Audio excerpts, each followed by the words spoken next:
If mag-need og new recruit ang Bini, kinsa diri sa office ang imo ipada? Darwin, Nganong si Darwin man? bibo kayo mo sa'yo.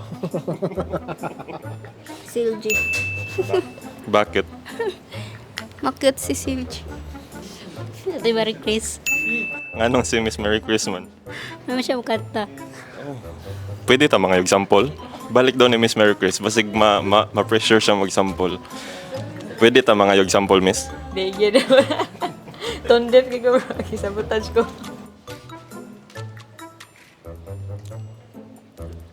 What's up, my brother? If mag-need og new member ang Bini, kinsa diri sa office ang imong ipada? Ako. Ngano man? May kong sayaw.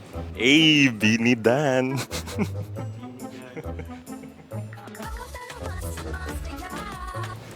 Good afternoon, Sir Joel. Nalang may pangutana ni mo, sir.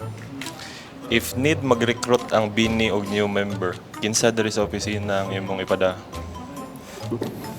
Sir Ernesto, Nganong si Sir Ernesto man? gahit naman po.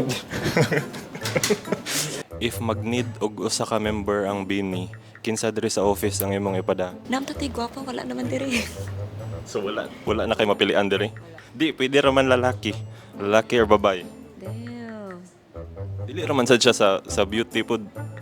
Si Neil ako ipada. Nganong si Sir Neil man? Walang kapangalan ako. If mag-need og new member ang Bini, kinsa diri sa office ang imong ipadaan nila? By the way, nominate nimo. Ay si Miss Mary Chris. Ganong ako? Ate, katong tiglimpyo. Nganong si ate man? Angayan kita siya. Good afternoon, Sir Sean. Sir, if mag-need og new member ang Bini, kinsa diri sa office ang imong ipada? Kuan.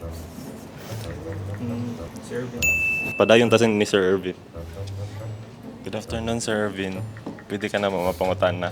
Saan ni? Among question is, if mag-need og new member ang girl group nga Bini, kinsa diri sa office ang imong ipada? And ana daw si Sir Sean, ikaw daw iyang ipada. Ako yan. If siya papilion, if ikaw, kinsa man imong ipada diri sa office?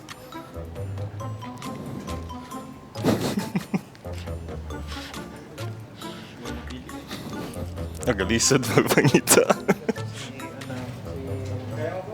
Pwede lalaki or babae? Tapos Mary Grace. Yan si Miss Mary Grace man. Ano man, Bini man. Bini Mary Grace. Thank you, sir. Padayon ta.